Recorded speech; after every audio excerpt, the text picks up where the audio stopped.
I shall now give the floor to the representative of Brazil. Thank you, Mr. President. Let me begin by expressing our profound grief at yesterday's devastating earthquake in Haiti. On behalf of the people and government of Brazil, I would like to convey our heartfelt sympathy to the Haitian people and government and our concern about the UN peacekeepers and staff who have been affected. Brazil is present in Haiti through MINUSTAH. Our contingent, among which an engineering company, is assisting in the rescue efforts. We have also taken measures to send humanitarian assistance, and the Minister of Defense is en route to Haiti at the moment to lead a needs assessment mission and to oversee our relief efforts. I'm sure that with the help and the solidarity of the international community, the Haitian people, known for its resilience and its courage, will overcome this very difficult and tragic situation. Mr. President, I wish to congratulate your delegation for organizing this debate and for providing us with a concept paper to guide it.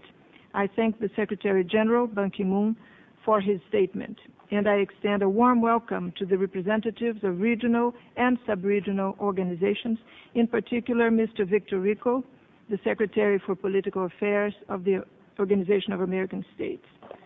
The UN Charter foresaw the importance of the cooperation with regional and sub-regional organizations in the maintenance of international peace and security.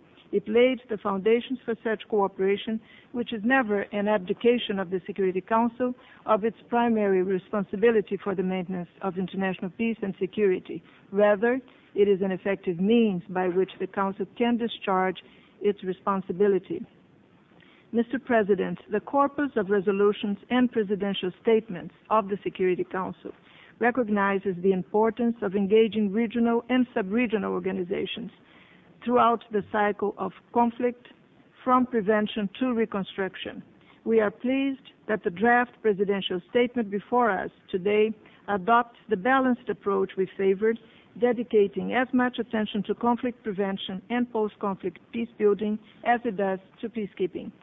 Preventing diplomacy is an issue dear to my delegation. It is the surest path to peace and should be actively pursued by the Security Council and the Secretariat. We support the efforts made by Secretary General Ban Ki-moon in this regard. The active involvement of regional and sub-regional organizations in preventing conflict is often a decisive factor for success. Some of their unique advantages are a particularly rich network of contacts with relevant actors, the ability to closely follow events on the ground and draw on in-depth knowledge of the conflict and political dynamics of the region, and a lesser risk of being perceived as interfering in the internal affairs of countries.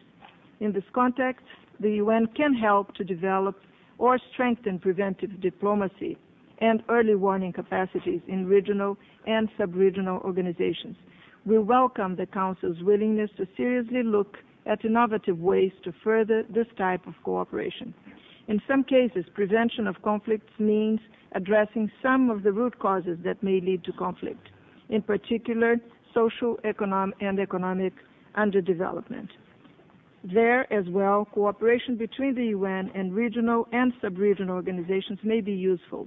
In Latin America and the Caribbean, for example, largely free from threats to international peace and security, the UN could make a positive contribution to the continued stability of the region by increasing its cooperation with the OAS in that area, in particular with a view to helping countries timely attain the MDGs. Mr. President, the potential advantages of regional and sub-regional organizations are also valuable when prevention fails and conflicts arise. In these cases, our first and firm choice must be the peaceful settlement of the dispute. Here again, the Security Council will have to judge whether peace will be best served through its direct action or in cooperation with partners in the affected region or sub-region.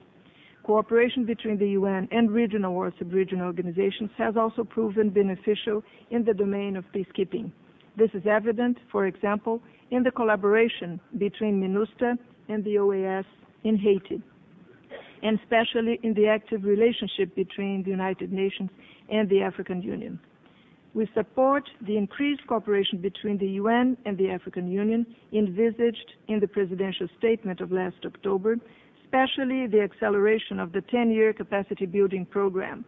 We look forward to its full and timely implementation. More is needed, however. The support to troops in the field must be more agile and substantial. Operation coordination and political dialogue should improve, and resources should be provided more timely and predictably. Mr. President, regional and sub-regional organizations, because they are each unique, each the product of a specific political culture, can offer invaluable specialized assistance to the Security Council in the discharge of its primary responsibility. This is a solid foundation for a fruitful and mutually beneficial cooperation. Finally, Mr. President, let me express our support for the draft PRST before us and thank your delegation for its preparation. Thank you very much. 我感谢